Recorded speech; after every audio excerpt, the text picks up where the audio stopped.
Yo! Video games.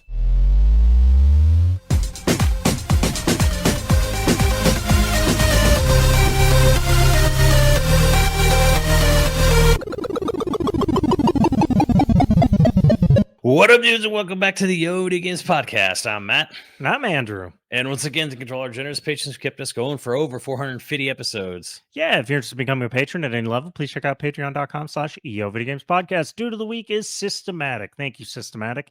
Thank you. And as you can see from last episode, half my posters fell down, and I blame the heat and humidity here in Alabama. It's fucking betrayal. The museum putty that held things up for 2 years straight really fucked me here. It's doing me dirty. So it's terrible looking. But I'm just gonna say that it's space for my head because the other posters were distracting, and that's why I did it on purpose. Well, I guess there you go. It doesn't look like trash. It's just me one was a heavy poster, so Actually it is kind of a heavy poster. Speaking of heavy, there is heavy news, and we're going to talk about it. But there's also good news, and we're going to start on a high note this week. And that high note is Microsoft got in contact with Capcom, and they're gonna have the two fighting game. Would you call them packs? They're called collections. They call them collections. Yeah. You know, so. They're going to be on Xbox, not Game Pass, though, right? They didn't say anything about Game Pass. They just said Xbox One. Well, Capcom hates Game Pass. Yeah, they don't. I mean, they've said that they don't want. Occasionally, their games do show up and go on and off it, like some of the RE remakes. Like 7 and 2 have bounced on and off. Rise is on there. Monster Hunter Rise is on there. So I mean, they don't hit that much. They obviously get money from it. So I mean, I might be misremembering, but I remember there being like a Capcom's not really into the. Well, I think there's definitely a lot of companies that would sit there and be kind of like, I don't know if I like the idea of this going forward.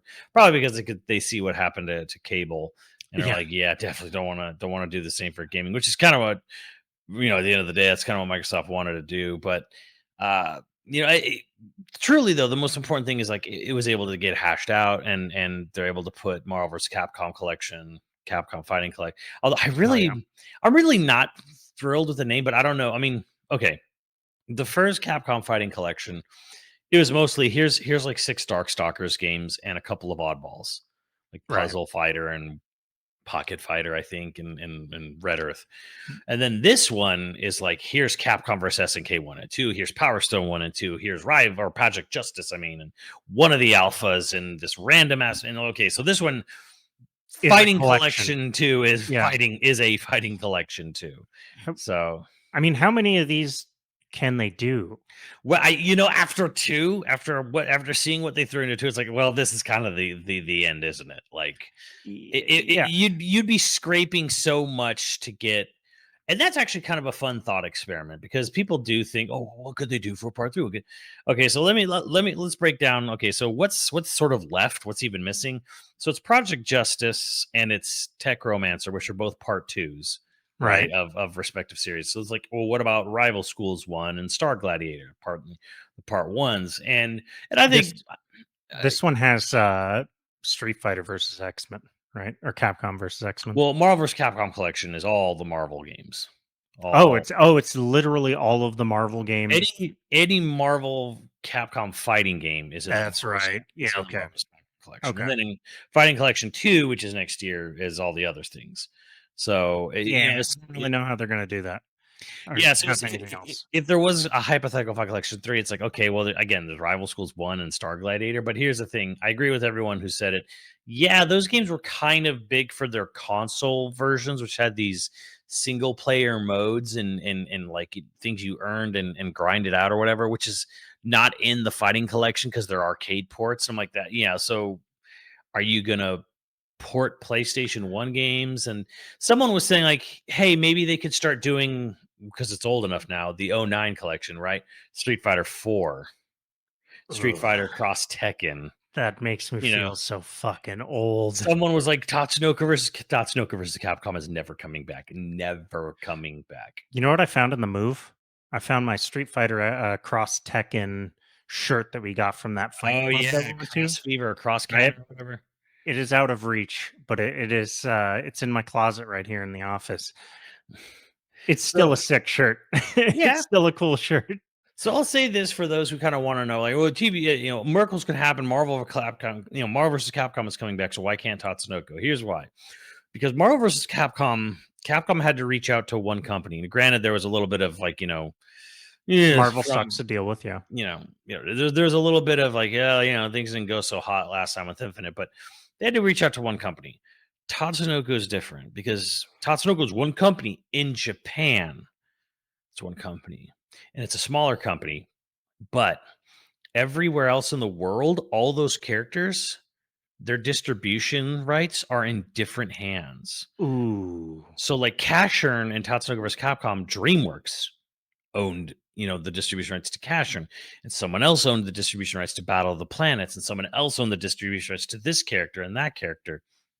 It's illegal. It's a web of nightmares to try to do anything with Tatsunoko versus Capcom. It's not coming Someone back. very passionate needs to And handle it's not, that. yeah. And again, it's not like that game sold well, anyways, to really Yeah. justify it. It didn't have a legacy like Marvel versus Capcom did.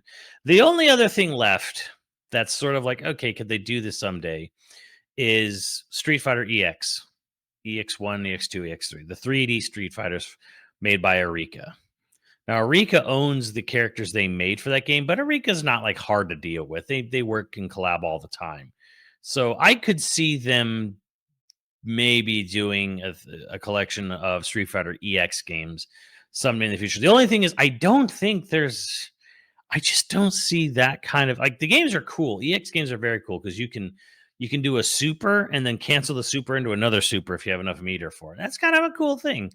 I I don't think I remember any of the EX games, but I think all of the fighting games that I one ever played with any regularity, and again, I was bad at them, so it's, when you're bad at a game, you don't play them super regular. Yeah. Um, was in arcades, and I don't remember EX getting arcade machines, at least not in any of the places around us. Which Family Fun had a fucking Virtuon machine, like a full Virtuon machine. So you'd think anybody that's gonna have an obscure, I'm trying to think it's gonna be. there must have been arcade versions of EX1 and 2 at least. I bet there was, but I not in any arcade, like, because all the arcades around us. What was that like? There was well, I guess it wasn't really an arcade. It was like a board game shop that had like 5 or 6 machines. You mm, remember over by you? You remember where we grew up? That like liquor store next to a Taco Bell, and there was like an old American Indian yes. shop, and then above that was like a tabletop gaming shop that had like 4 or 5 Mm, machines okay, yeah, yeah. in it. That had an obscure fighting game that I can't really remember. I can picture it. I can see the fighting game, but I can't think of the damn title to it. But like that had something obscure, so maybe some place like that had it, but Tilt and shit like that, Family Fun didn't have it that I remember. I don't know. I'm trying to think if I've ever seen an EX machine in arcades.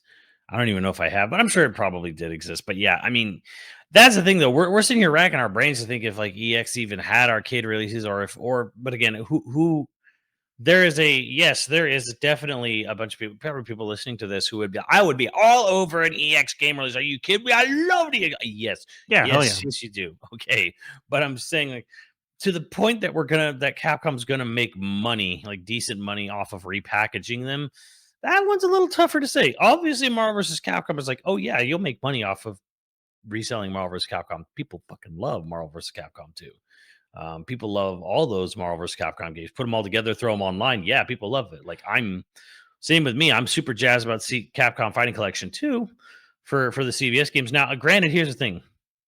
I'm under no illusions. No matter how good this fighting, and it is good, but no matter how cool this Fighting Collection 2 is, I don't think it's going to sell more than Marvel vs. Capcom Collection. I don't think Capcom vs. SNK 1 and 2, even with Project Justice, Rival Schools and Power Stones and Alpha 3 Upper, which Alpha 3 Upper probably helps the most. I don't know if it's got enough. I don't know if that's got enough to beat reselling you every Marvel vs. Capcom game up to 2. I mean, Brazil's a big market. Like That is true. SNK's got a big fan base in Brazil. And I think this is another reason why maybe this thing is going to be so good for, because someone brought that up where like, because Xbox, it's coming to Xbox One, which means it'll work on the series, whatever, right?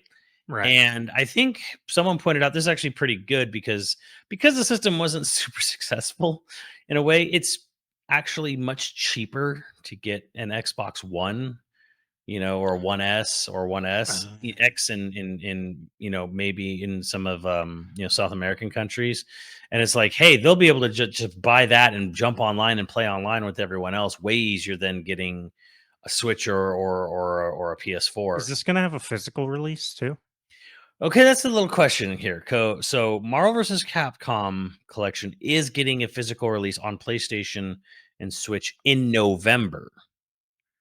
Hmm. They only just announced the Xbox collection today, so they haven't said if the Xbox version will get a physical or not. But they did say the Xbox version is not coming out till next year. Okay. Well, all I'm going to say is that if you really want this collection, you should get the physical copy. Yeah, I mean, Like digital comes definitely, out. Digital comes out in 10 days. 'cause Um, Marvel is fickle.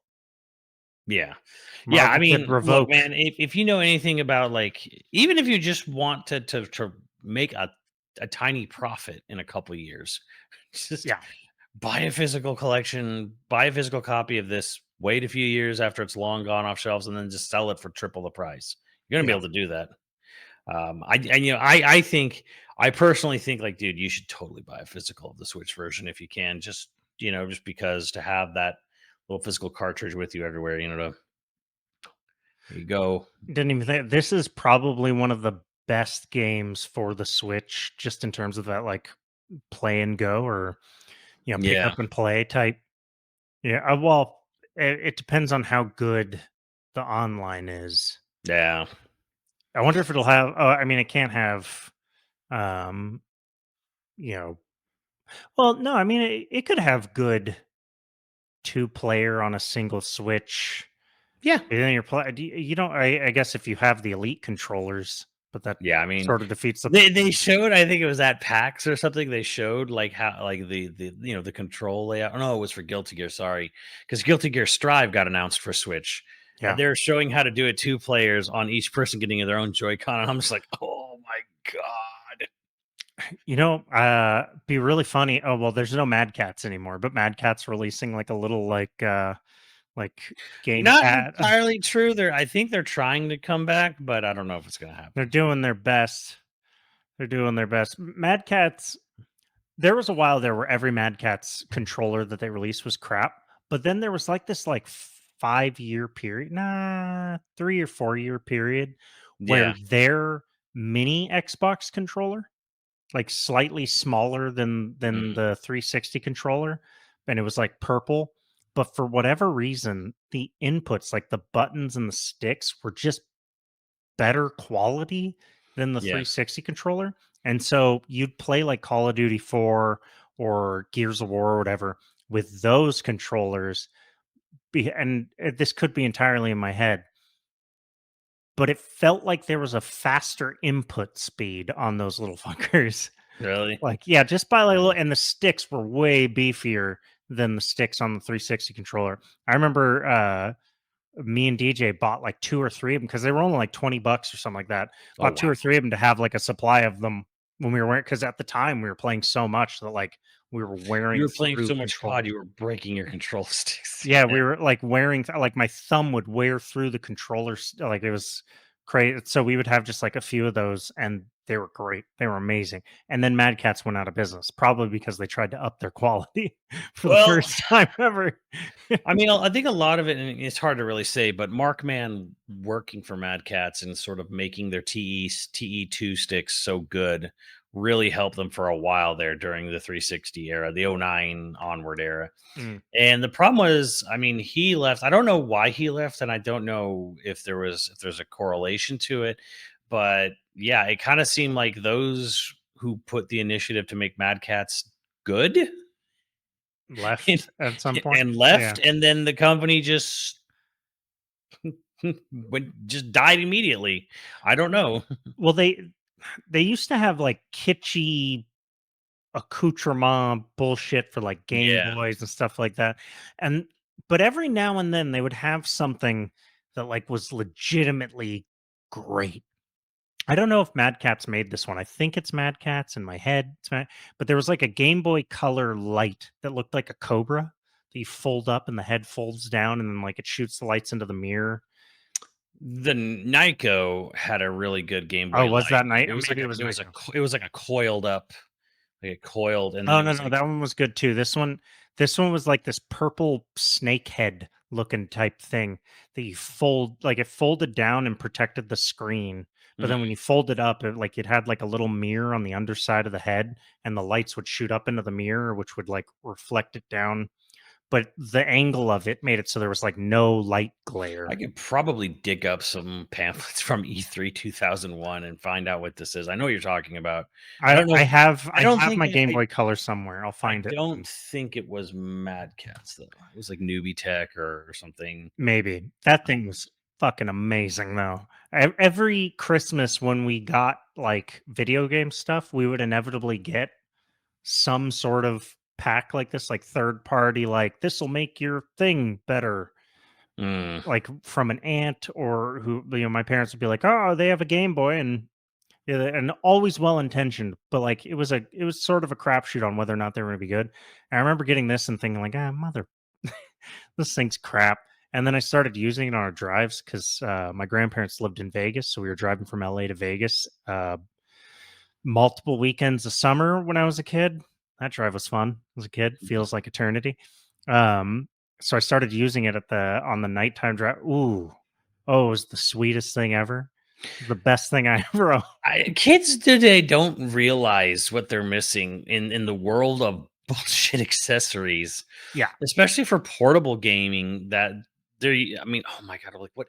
There was almost a meme of it. I don't know if I can find out, but there was, and it was a singular accessory that went on the original Game Boy, but it did everything. It basically it enlarged the buttons. It put like an analog stick over the D-pad. It folded out and made the speakers, gave you yeah, fold out speakers in the magnifying glass and the light, and like yeah. It's huge. Yeah. I knew a kid. He was not my friend. He was my cousin's friend. His name was Chauncey. Uh, very rich kid. We all knew a rich kid when we were growing up that just like Mhm. had like the best of everything, and they never understood that they had the best of everything. And so, you're just like, God damn it, Chauncey! Of course you have this.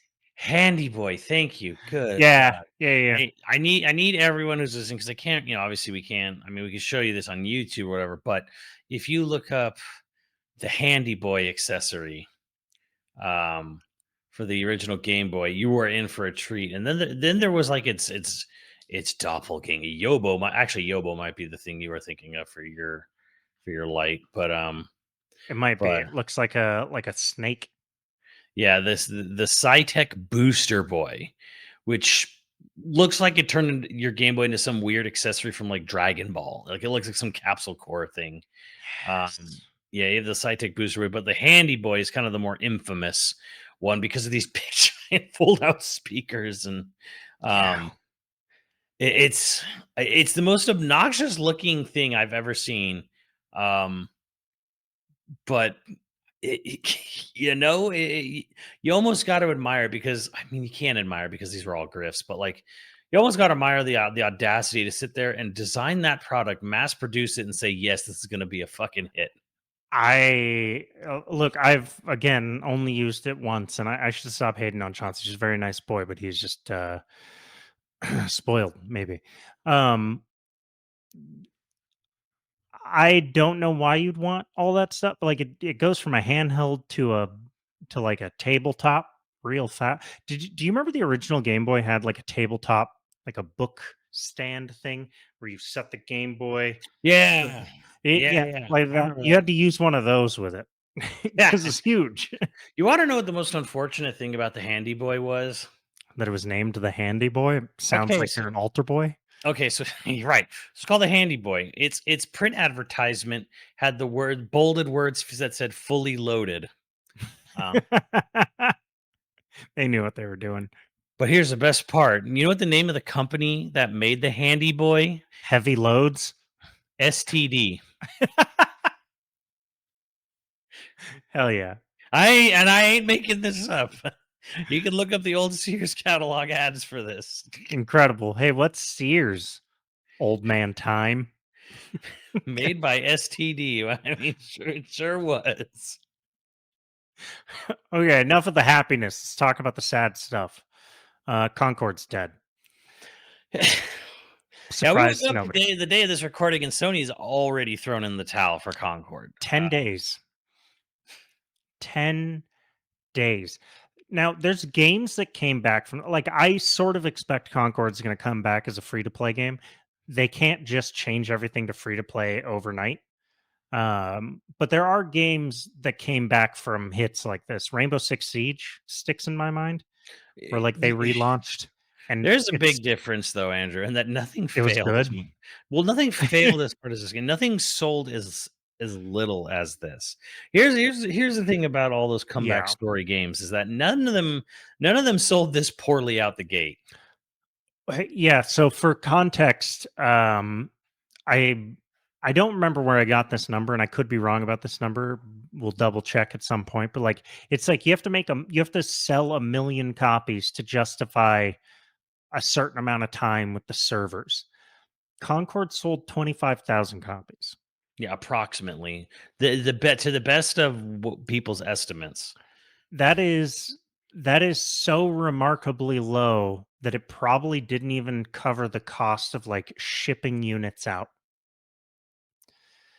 It's it's huge. Like that is it's a huge blow. Now, I am going to say up front that my heart really goes out to the dev team that like spent 8 fucking years on this thing. Part of me is like, how did you spend 8 years on this? We've There's a talked about very project management in the I past, have but yeah, I have read a very good breakdown about this, and they're like, it is 8 years, but it's also not in the way you would think because in that 8 year in 6 years ago they were bought by Sony, and then like 4 years ago is when full production ramped up, kind of thing. Where so it's like right, that makes way more it's sense. it's not like there was a dev team of 1,000 people working diligently, day in day out for No. 8 years straight. No, it was in this sort of conceptual pitching stage for the first 2 years, and then Sony buys the studio, and then Sony Right. decides to invest in the studio, and then they ramp up, and then at a certain point it fully goes in. The thing is, when did it fully go into big production? Right as COVID was hitting. Right. So Yeah. if anything, it's actually a sort of a sort of victim or part of the tragedy of everyone boosted, like went on a hiring spree for COVID, and then by the time this game is actually done and out, and then Well, the okay, market's gone. the shit of it is, if this would have come out during that COVID time, I think it would have had a much better chance than coming out I now. think it most certainly would have sold more, been played a lot more. Because I mean, we're talking like the thing is, this is so rock bottom. This is so rock bottom that like you can't there's no. And I'm like, man, I don't even know what the answer here is exactly. I'm like, so why did it fail? Was it because of this? Was it because of that? I'm like, man, it's probably all of the above, dude. Like at the end of the day, like it's kind of everything. Well, oversaturated market, I think, is the number one problem that it's faced. Right. I mean, honestly, like the worst thing that happened to this game is Overwatch being Overwatch, because like they made the game when Overwatch came out successful. They decided, we're going to make our version of Overwatch. I mean, that is what it is at the end of the day. You can Right. argue the semantics about, well, it's got different things. I'm like, it's still an Overwatch game. It's still an Overwatch clone, but Overwatch shit itself years ago. And then Overwatch has kind of been shitting itself ever since. People are really not happy with the game. And remember how like when Overwatch was like shitting itself, they decided we're going to announce Overwatch 2. Right. And then everything that was supposed like, well, why Overwatch 2? Like Overwatch 2 is going to be it's going to automatically update Overwatch 1, Overwatch. It's not even a separate game. So Yeah. I'm like, so why are you even calling it what they did it anyways? And then everything they announced, not everything, but like the majority of things they announced for Overwatch 2, which made Overwatch 2, we're gonna have a big single player campaign, didn't happen, right? There's all like, I mean, we could do a whole podcast of all the lies and BS that was Blizzard, because Blizzard was doing all kinds of damage control over the whole Hong Kong incident with Overwatch and Right. the other games. So people are already soured on the poster boy for the genre. As a small recap of the Hong Kong thing, do you have like a small recap of that? Because it's been long enough that people might not remember what that was. Like I barely remember. Well, yeah. So, and it was a Blizzard game, and I can't even remember if it was Overwatch specifically or if it was a different. I thought it was Overwatch, but I could be wrong. But anyways, it was a Blizzard game. It was an esports tournament.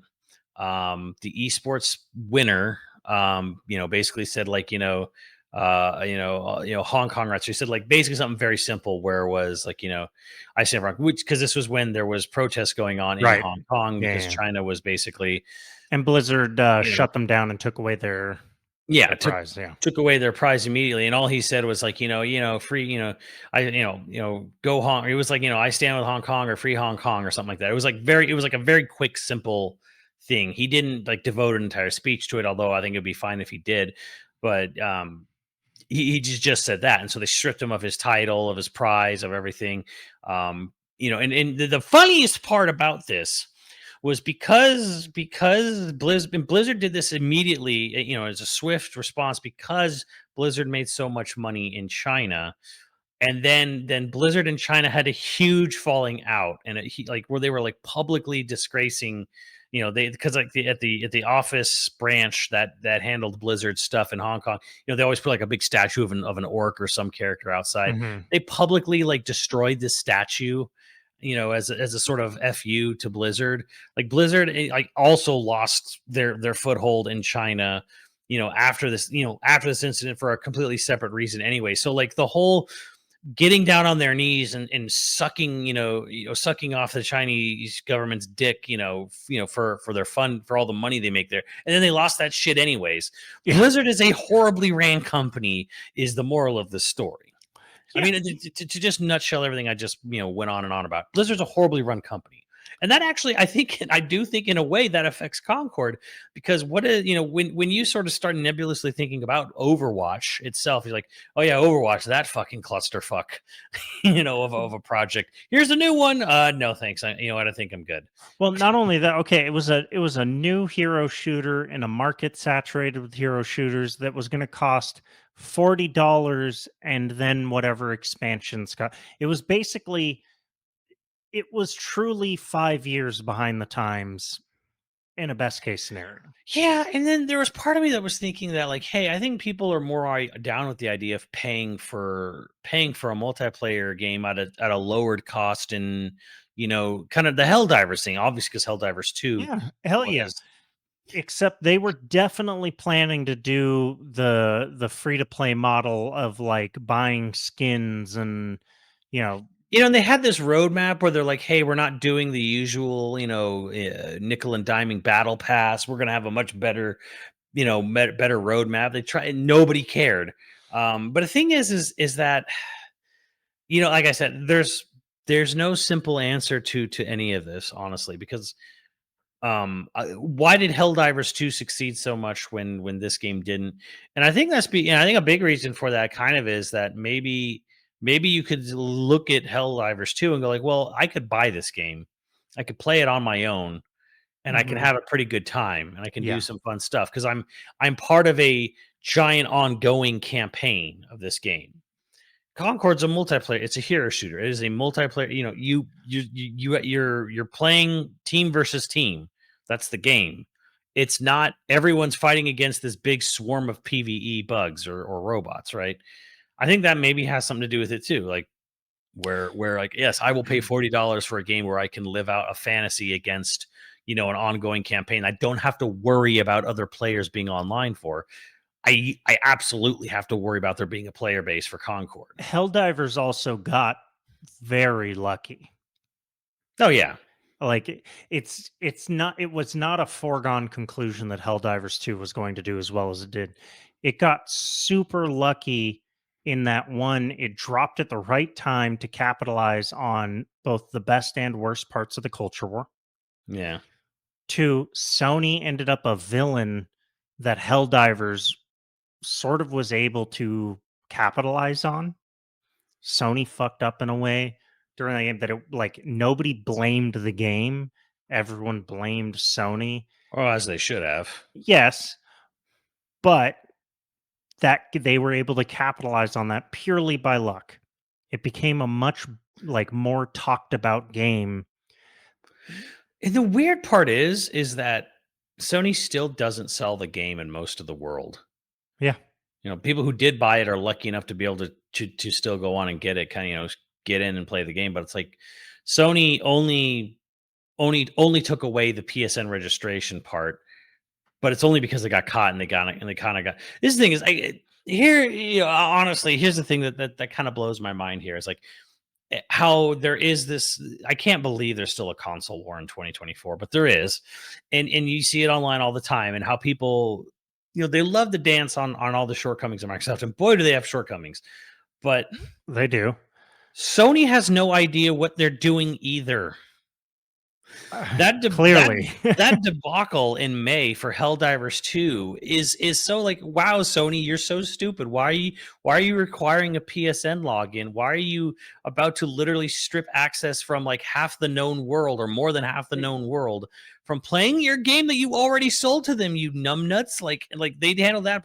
And here's Concord. Here's this poorly managed thing. Here's the PSVR 2.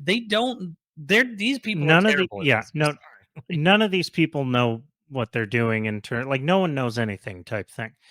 I do think that the console war is mostly online. I've never met a person in person that gives even the slightest shit. And the other thing that I realize, the console war it's all teenagers. Yeah. It Sure, is. yeah. It's 16-year-olds that still give a shit, which is the bulk of the internet. The internet exists for them now.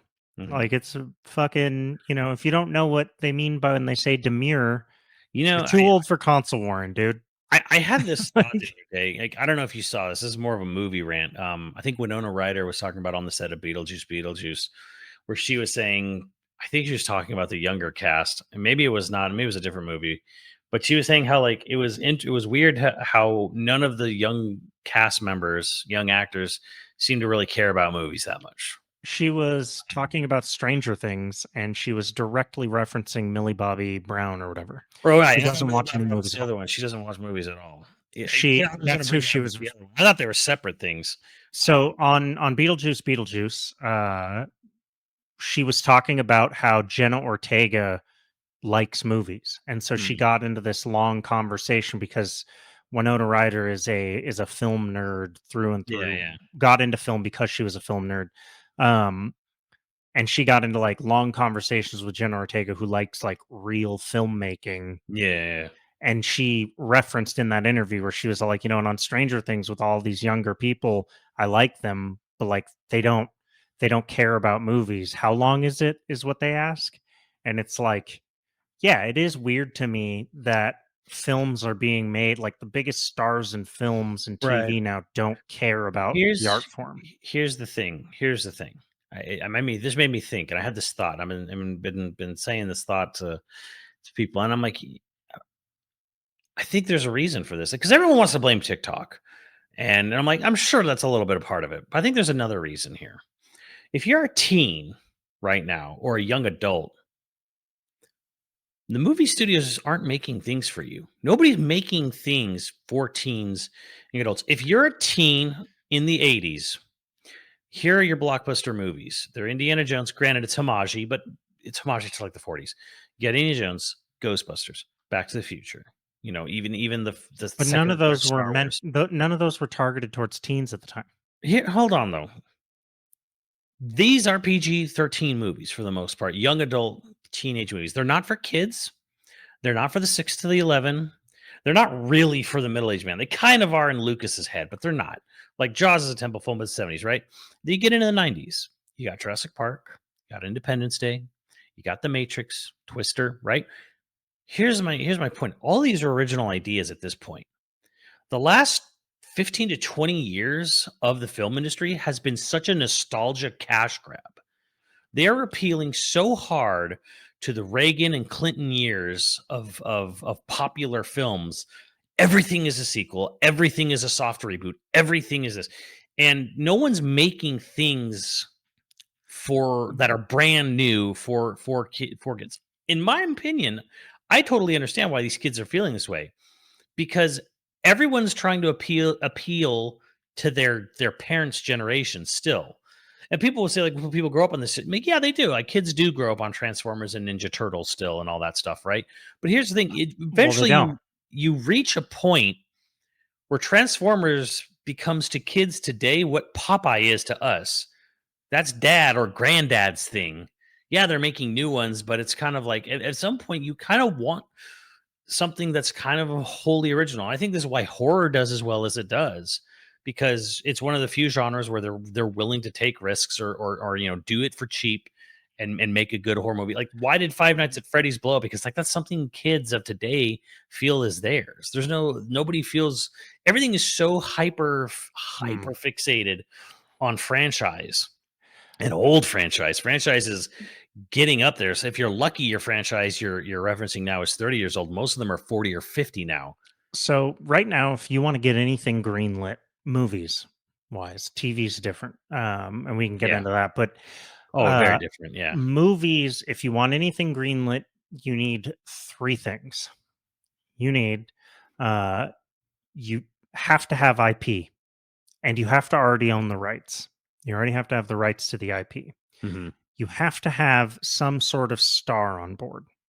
It can be a titled producer, titled meaning the executive producer is like Jerry Bruckheimer.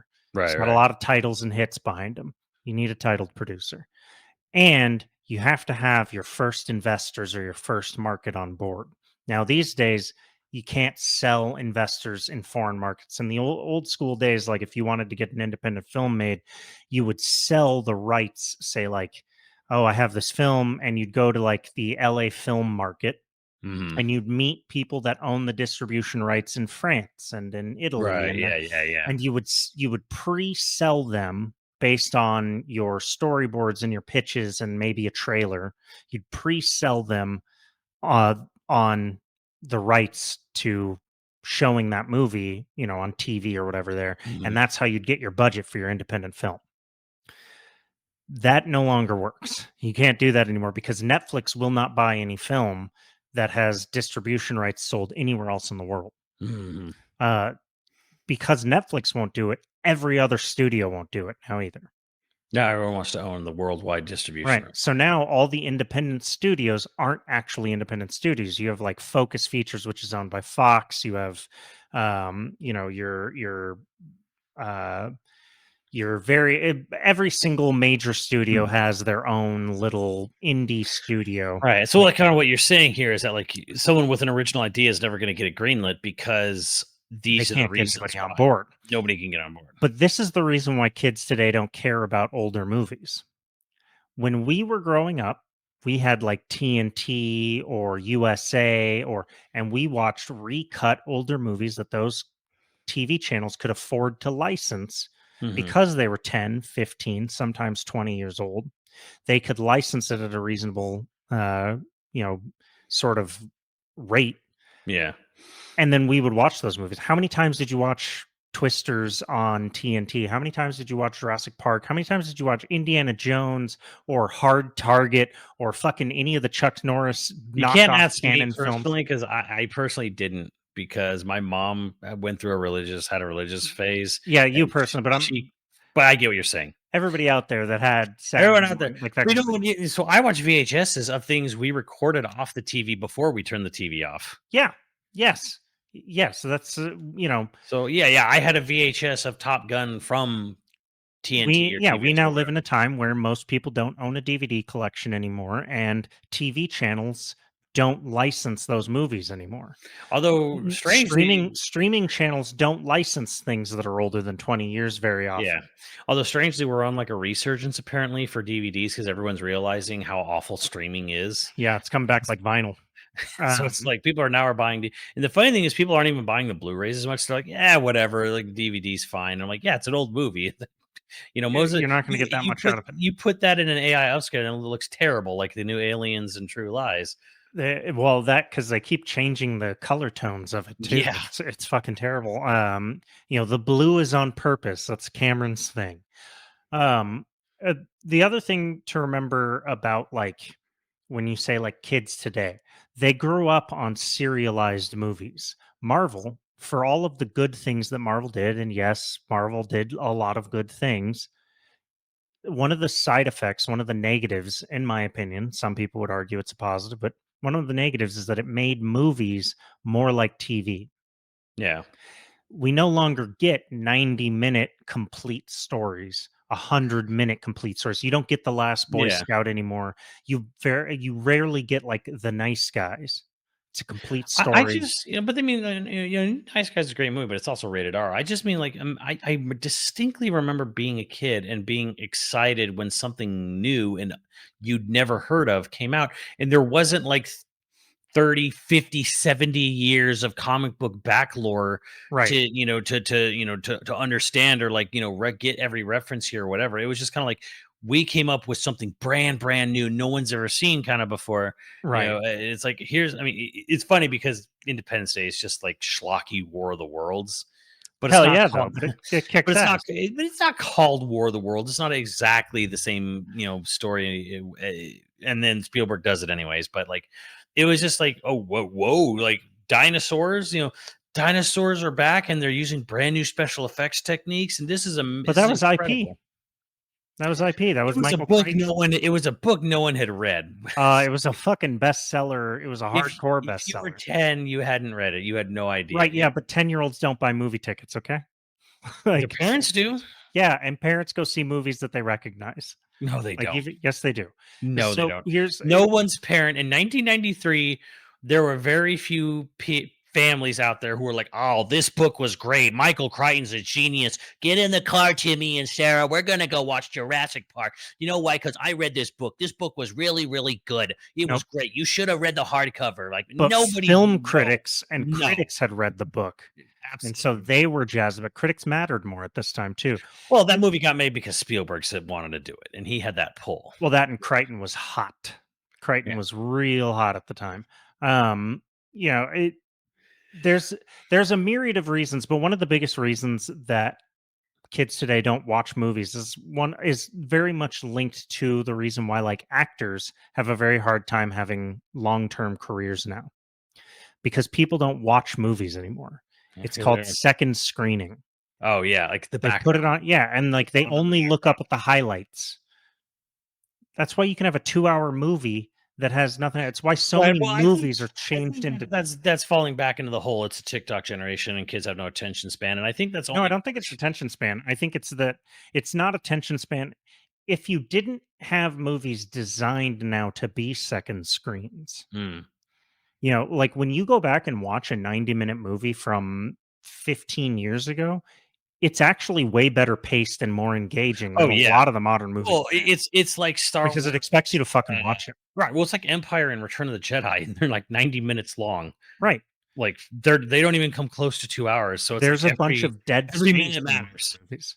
Like modern movies, they leave dead space so you can look away or go to the bathroom. Well, I love breathing moments, but people are not good at them. Yeah, no, I mean, I You know would what I agree with mean? that. You know what I mean? Where it's like I love the Miyazaki take on having a breathing moment, but you have to be a good filmmaker. Yeah. One of my favorite movies, The Good, the Bad, and the Ugly. That intro shot couldn't happen today. No. Just a dude riding a donkey, and Well, it's funny because it's funny because Miyazaki said this in interviews where he's like, "Yeah, like classic move film of today couldn't be made." He referenced Casablanca. Like you could never make a movie like Casablanca and release it today. And I think he was specifically talking about.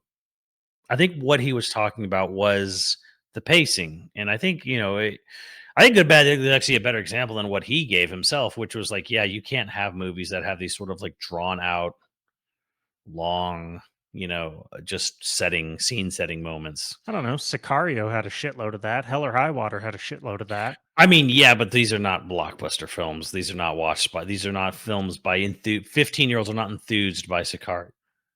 I mean, Dune had a shitload of that. Yeah.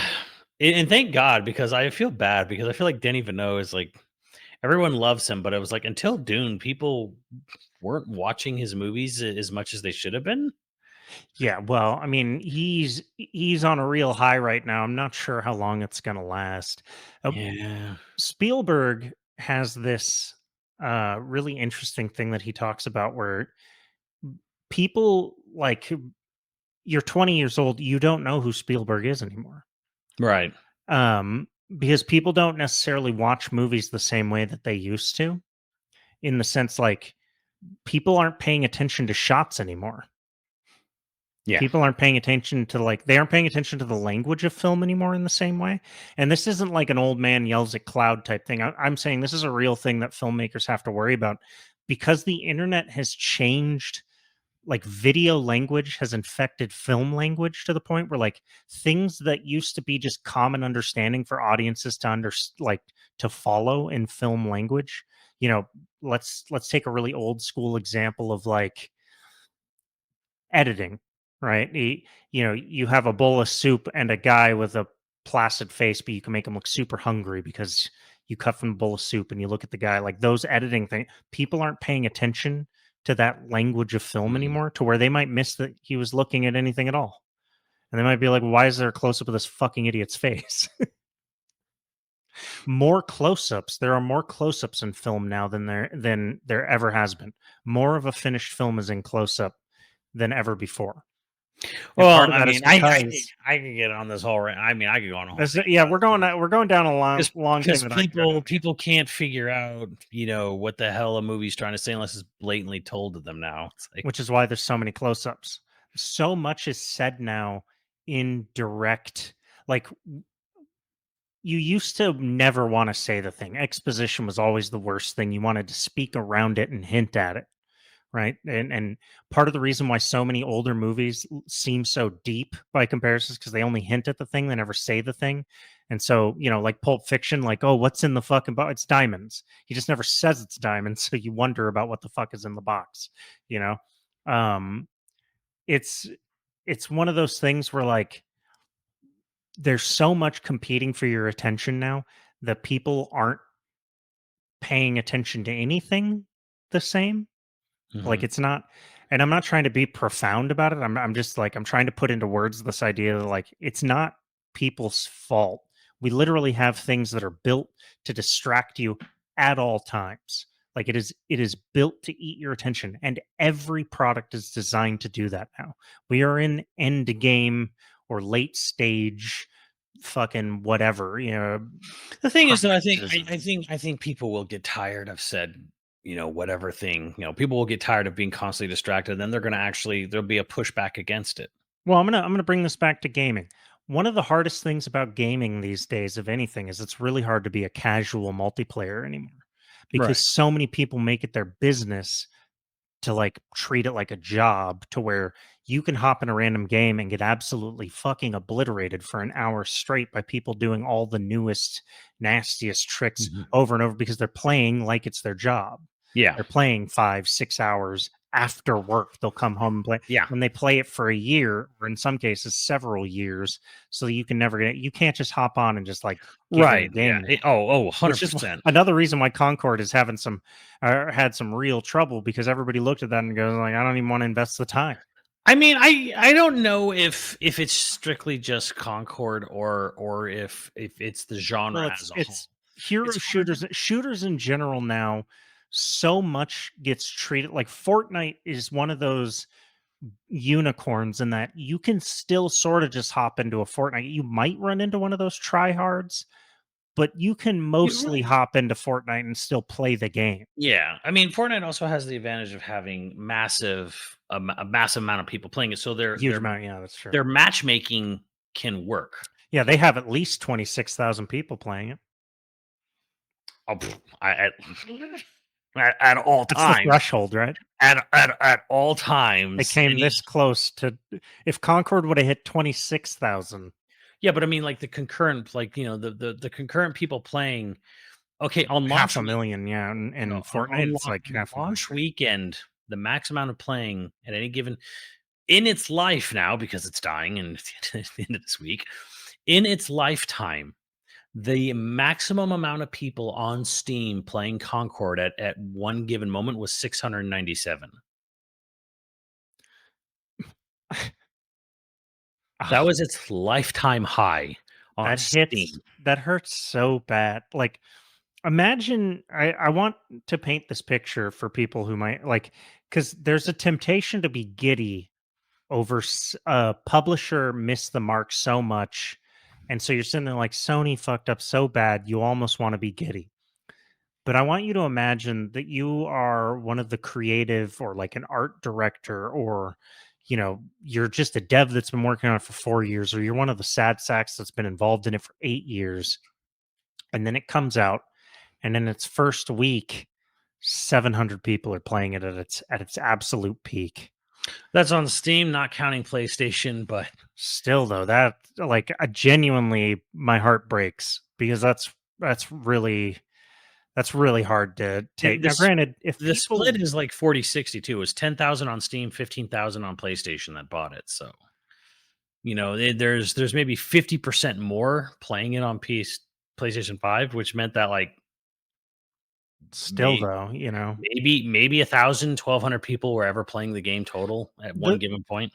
the thing about it is also is like the gameplay, like the mechanics and stuff in it are apparently all top notch. Like it is worth the money. It's Yeah, worth the there is a weird thing for the people who actually, because that's the thing is like everyone's going to try to, we're doing it too. Who's going to arm channel us why it didn't work or why the gameplay didn't catch on. I'm like, but the people who did play it, enjoyed it. It said it was that was great. genuinely a well put together product. We're not those people. The thing that probably should have, and I don't, I mean, well put together, but maybe also not, maybe the writing should have been on the wall because they had that free open beta weekend which and yeah, and it did terrible. Yeah. did terrible. That probably should have been Sony's call to just okay, maybe don't release this. Because here's the thing, I the more I read that letter that Sony put out, the more I thought this game's never coming back, like ever. Because it's going to take at least a year to retool this entirely for free to play. And in therein lies still the problem. What do you do with this game? Because part of it in some way was the fact that the characters were not appealing. They're not memorable at all, really. They're Yeah. not memorable. If anything, I think it's probably what I think that's a fair way to say it is that they're not memorable. I mean, you can go into the whole aspect of like, well, you gotta want to, you need to want to fuck your characters, and I'm like, yeah, that's kind of true for free to play, but it wasn't free to play. I So they got to be memorable. They got to and they really tried. And I do put a bit of this on Sony because they sat there and like nobody sat there and thought this game wasn't marketed well. That was not the case. The case was the fact that they had a state of play with like 4 games, like 4 to 6 games, and then this game took up half the state of play, and they introduced it with this like 5 to 7 minute long, super expensive CG video and it's of got a CG movie coming, CG movie coming or with short film. Yeah. the short film from Blur. They spent a ton of money, and then before they revealed what the game was, and then they just literally dropped that bomb on you. It's an Overwatch clone. Yeah. Here's this movie, here's this short film that looks expensive as hell to make. What's this for? We're Overwatch 2. We're Overwatch 2 3.0. I'm like, oh, So okay. I think there is a chance that I think there's a real strong chance it comes back, because that short film will be coming. I think this is right off. Maybe. I mean, why would you shut it down so fast if it wasn't such a financial detriment? So see, what I think is like if it had enough to justify leaving the things running, they would have left it running while they rebuilt it into a free to play. Right. I think because it didn't have enough to justify leaving it running, they just decided we'll refund people, take it all offline, retool it, and drop it in.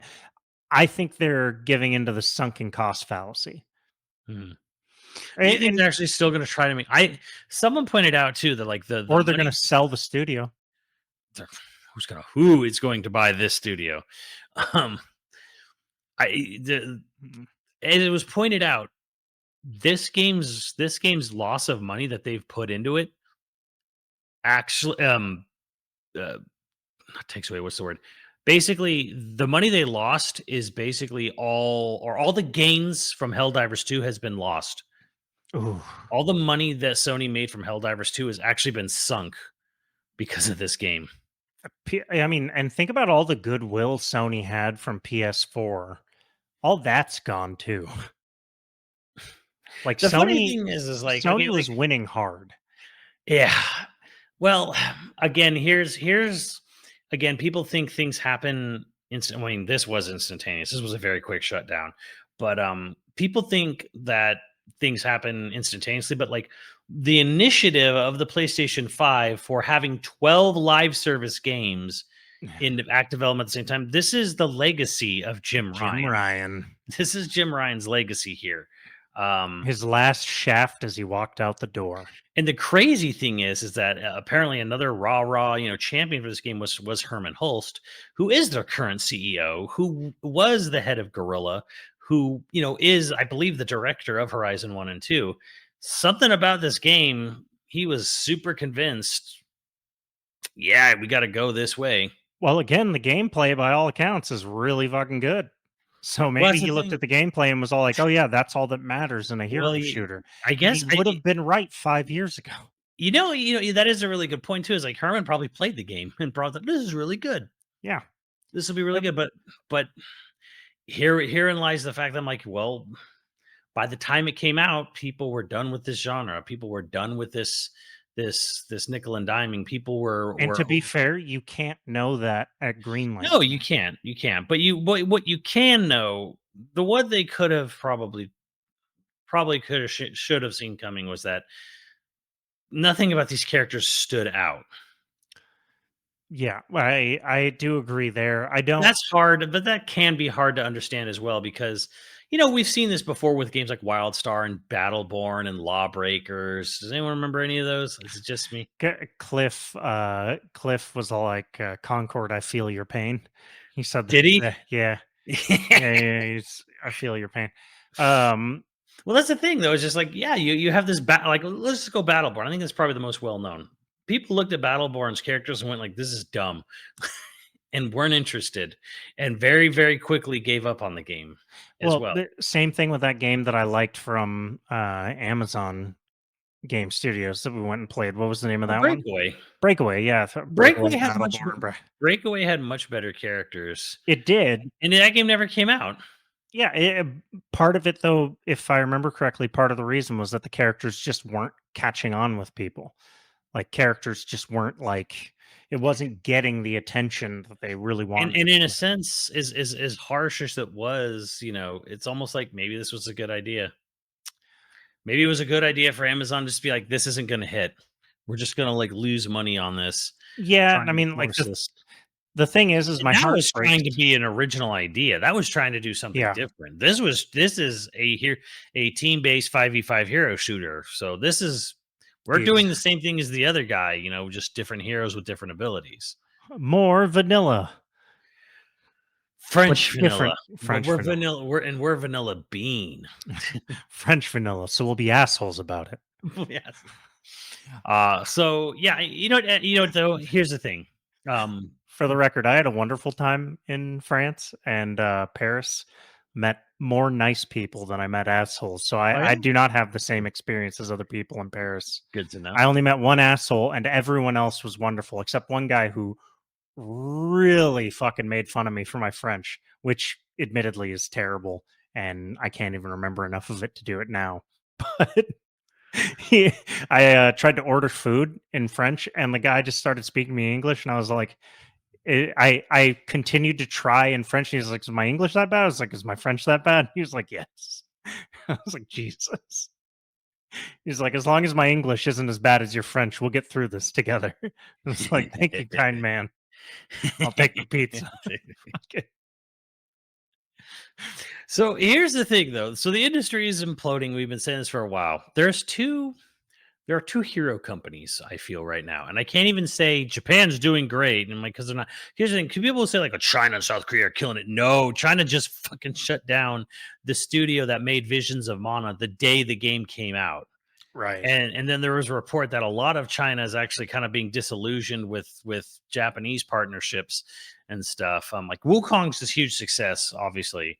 You know, Yeah, and genuinely not trying to throw any hate on Wukong, but people are, I think, blowing Wukong's success out of proportion because there's a lot of push behind it being their first true AAA, to right? where it had a lot of like nationalistic push behind it, to where it's like it was never going to fail, kind of thing. Like Yeah, it was always going to. And I'm not saying that it is a bad game. I'm not trying to say that at all. I'm just saying that like but there's temper. something with both that game and Liza P, which both of those games are complete Souls ripoffs. Liza P just happens to be a really good one. Yeah, Wukong happens to look really good. isn't where's Liza P from? It's from Czech. South Korea, Liza P's from South Korea. South Korea. They made cutesy anime looking rhythm games for like arcades and mobile, or mostly mobile. Hell yeah. Mobile rhythm I anime. don't know why I thought like Pinocchio. Why the fuck would it be And they South were just Korea? But they just wanted to go way out there. They're just like, I want to do something way different. Pinocchio is in the free IP or whatever. Hmm. Yeah, so fuck it, do it. Which is why Yeah. it also ends with a teaser for Dorothy. Hell yeah. Yeah. Okay. This entire time I was like, what's I mean, yeah, Liza P is really good. I don't know. They got stuff coming out, but like from right now in the game industry right now, like there's two successful companies, sort of. One really successful, the other just doing pretty good, and it's Capcom and it's Nintendo. And why are Capcom and Nintendo weathering this storm so well? Which and it's frankly kind of in the sort of like the thing I usually get on Japan's ass about, but this time they were right. They just stuck to their guns. They just make a game, release a game, hope you like it and buy it. Yeah, make another game. And move on to the next game. Well, Capcom in a lot of ways is sticking with what they know. Like they really know.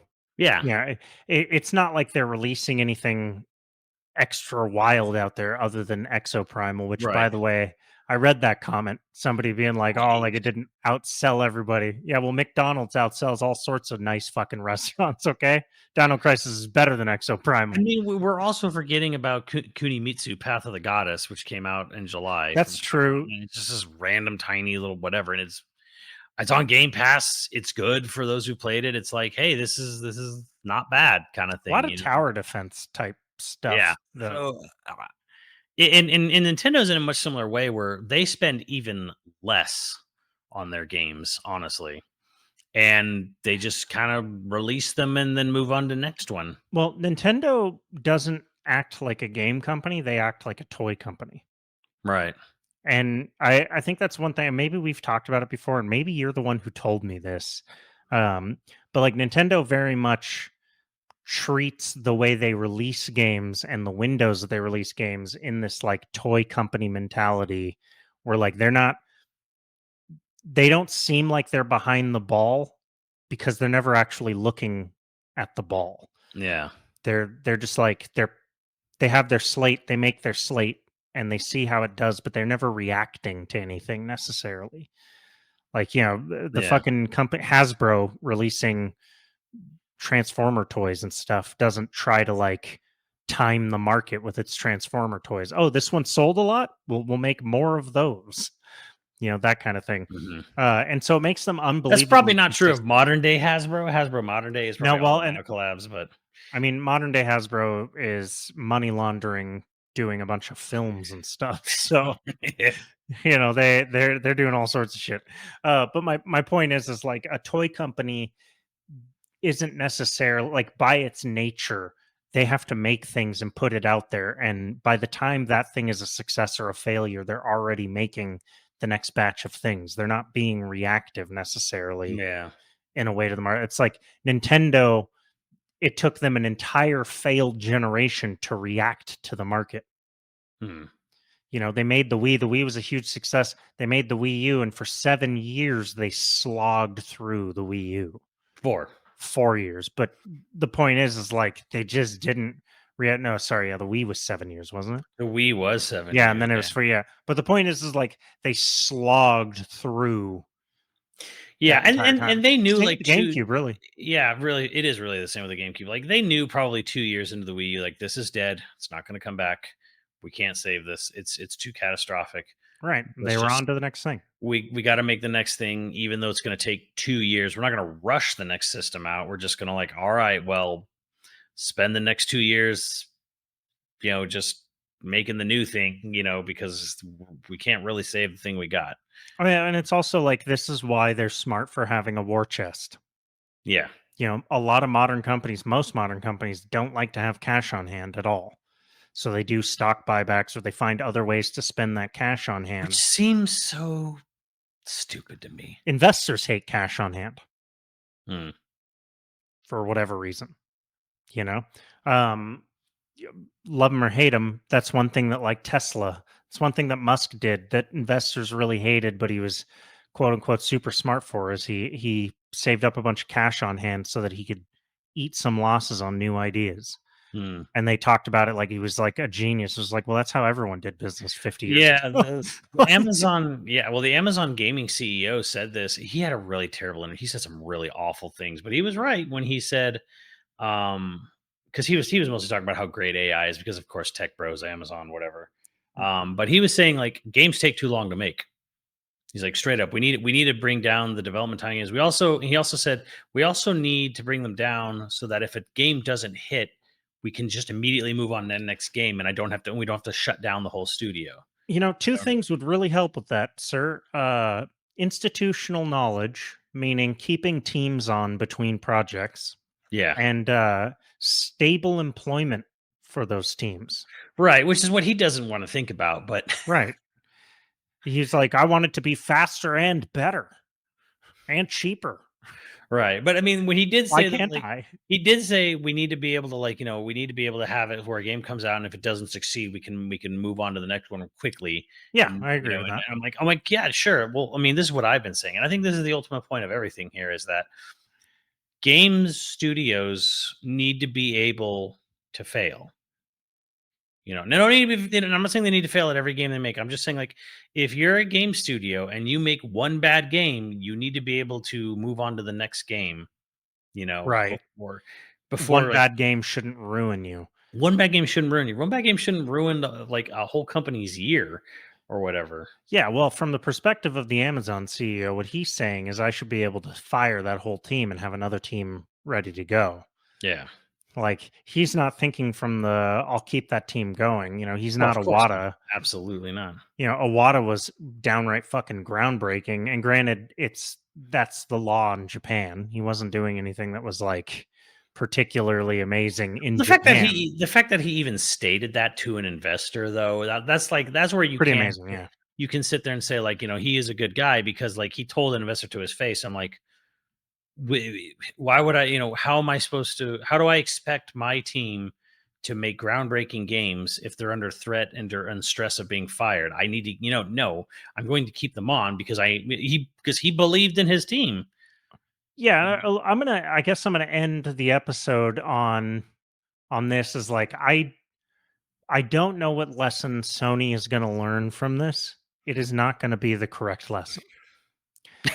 And it's not That's because Sony's stupid, it's because there's too many cooks in the kitchen.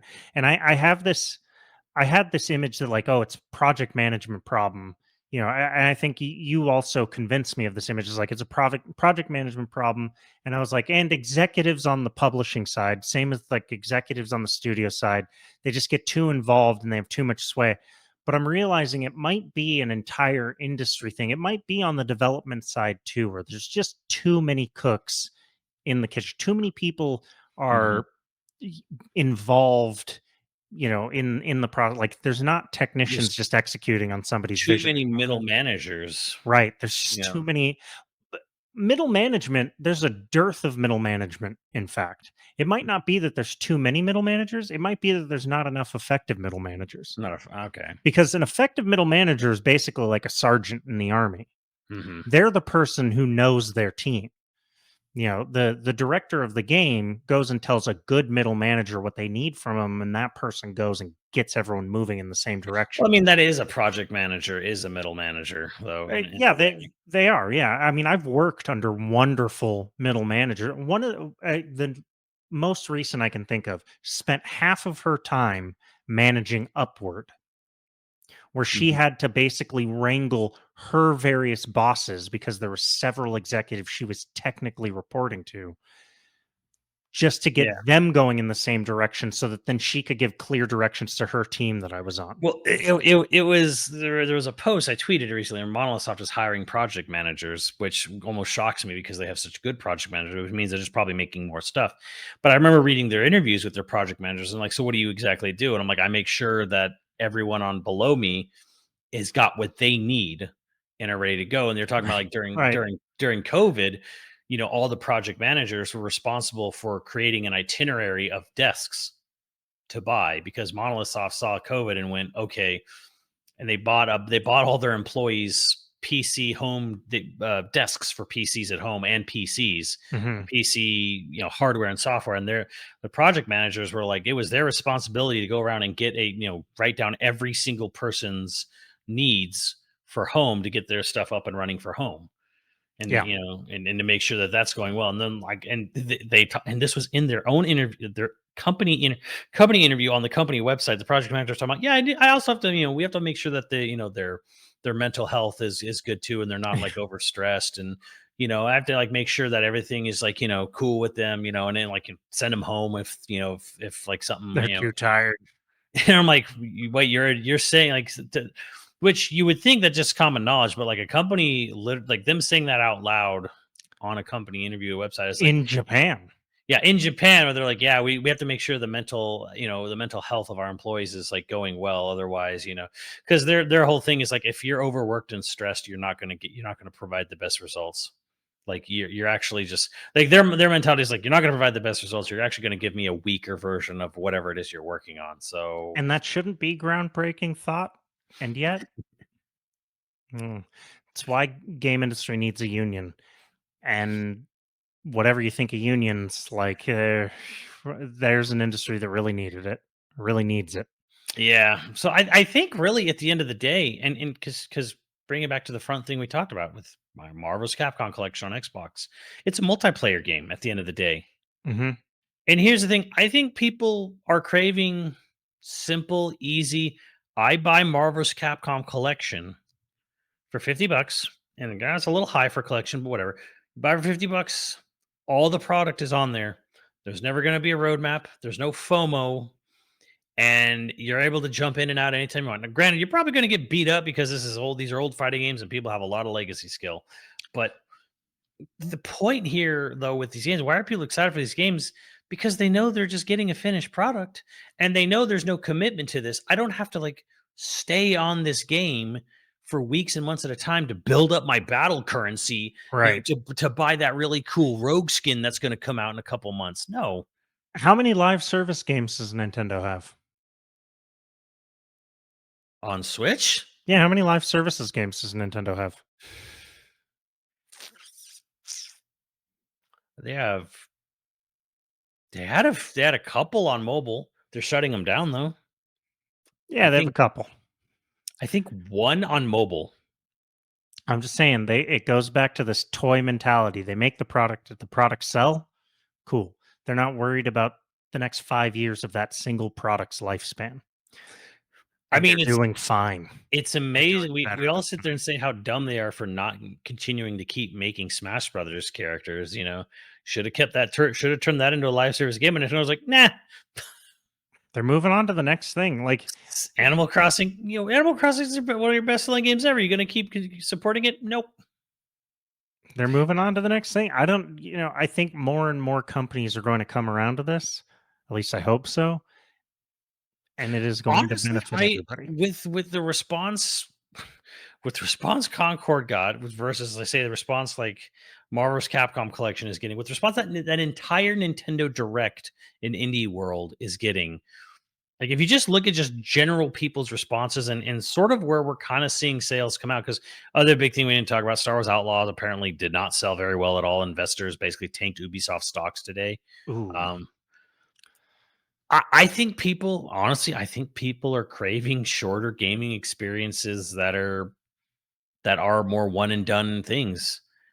Like, here's a cool new thing, play it, enjoy it, beat it, move on. Shadows of the Erd Tree, it's a DLC technically, right? But 2.5 years later, people bought that thing like 12. They sold like 12 million copies in like 2 days or whatever, right? People bought it. They complained about it. They beat it. They whined. They discovered the meta, and they've moved on. There's no more discussion about Shadows of the Erd Tree anymore. Discussion is Right. more or less stopped. But you know what? You know what Namco walked away with? Like 12 to $15 million of say or copies sold. Yeah. They walked away with a shit ton of money. Wukong sold 10 million in 3 days. The Yeah. discussion's already really starting to taper off about the game. Why? Because people have played it, they beat it, feel however they feel about it. And it's weirdo ass developers and their creepy online posts, and they're done. Eliza P is the same way. I'm sitting here like, where the hell is Eliza P DLC? They said there was going to be DLC, but they only announced DLC very quickly because they were so excited that the game sold so well that they're just like, guys, we just want you to know we're gonna make DLC and we're gonna make a part 2. Right. But it was very like, we only have our concept art right now, but we didn't expect the game to sell as well as it did. We're just so happy. We want you to know we're gonna keep doing more because you guys bought it. So it's kind of I like think that's cool as hell. Liza P, great game, came out, wonderful experience. People played it, we beat it, we stopped talking about it. But now it's even 1 year later, it's like when you talk about Liza P, I'm like, oh, Liza P, that game was fucking great. Yeah. I don't know. Like, nobody, like, I mean, here's the thing: is there'll probably be a few people who in time will look back in a year and go, man, Concord was great. I wish I could have found a match. There's people now. No, there's people now saying that. Like, Right. there's people making posts that they bought a physical copy, they're not going to return it, and they're just going to play it offline. And it's like, I don't know with who, but It's not gonna work. I'm glad you are loving it that much, though. Stan accounts.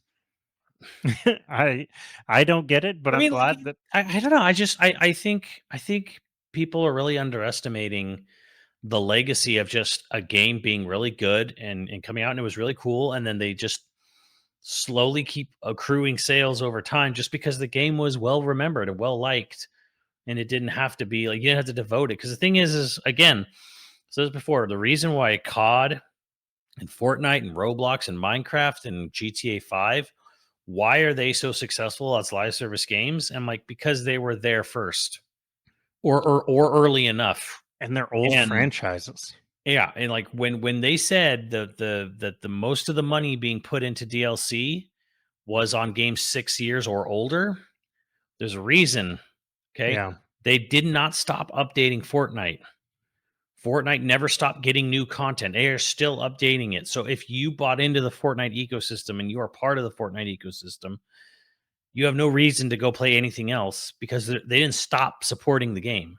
Right. Like, if you're a live service game and you want to say, "Oh, I want to be the next big live service game," well, I'm like, you better hope Fortnite, stops, just cancels, itself completely.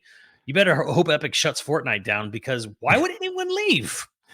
Yeah, and I think the likelihood of that happening is never, but It is never. Well, there, relatively speaking, at this point, it is never. It's same with COD. Like, people are not going to stop playing COD. I mean, Black Ops 6 is actually good. oh, dude, I didn't get into the beta, but everything I've seen on it, I'm actually like, I think this is going to be. Don't you have Game Pass? I do, but I just didn't sign up in time. Oh, So okay. Like I just didn't get in. It's good. It's really good. It's the best it's been in a while. I know everything I've seen on it. I'm like, oh man, Movement feels great. yeah, yeah. Although I did see that crazy ass headshot. Did you see that one where the guy jumps off the thing? He's doing all the crazy flipping back and forth, and then when he lands on his side, he headshots. Bro, I have sniped people trying to repeat that so much. People dolphin dive out of these big windows or off these big platforms. They're trying to do these crazy and I just Yes. box them in the head. Yeah, I'm in the head. They just tumble over backwards. I'm like, that's gonna look good. I'm just so excited for next product. Like I am that basic bitch right now. That's just like, yes, give me next COD. Well, at least it's on Game Pass now, so there's really no buy-in if you have Game Pass. So wonderful. But it's like, yeah, again, my point is that you need to I think it's time. I think it's time to cut the cord. It's time to let live services go. This is a fool's errand at this point. I think you're not gonna. This might be the wake up call. Like I said, they're gonna learn lessons, just maybe not the right lessons. I think until you have another Concord back to back, like another terrible failure of live service right back to back, then people will get the idea. Like I don't think Sony's gonna get the right message. I think when Marathon fails, because they're having a real hard talk with Bungie about Marathon. What about Fair Games? That's a big Sony live service product by Jade Raymond, the original producer on Assassin's Creed. Oh, you forgot about that. That's right. Hardly anyone remembers this game. Okay, so maybe they will get maybe they will get the message. They say internally the playtesting is going really well. They feel it's a lot of fun. Oh man. Okay, well on that note, y'all sure? Are y'all sure Sony's killing it? Are you really sure about this? Are you convinced Sony knows what they're doing? They could announce a Bloodborne remaster. They could announce a Bloodborne 2. They could announce a Ghost of Tsushima 2. They could do these things, but no. Marathon services. Fair Games multiplayer shooter. Man. At least we got Astrobot. That will come and watch that sell like crazy. I hope so. I'm buying it this week. On that note, we have patrons to thank. Again, if you're interested in becoming a patron at any level, please check out patreon.com/YoVideogames podcast. Dude of the week was Systematic. Thank you, Systematic. And our producers for this episode are Dragon Wolf Makoto, Austenite, Zybernite, Scrunami, Croy35, HyperViper89, Hockey Kong 64, LCL Mayhem, and Ziggy Z. Thank you, dudes. We'll catch you next time. Later, dudes.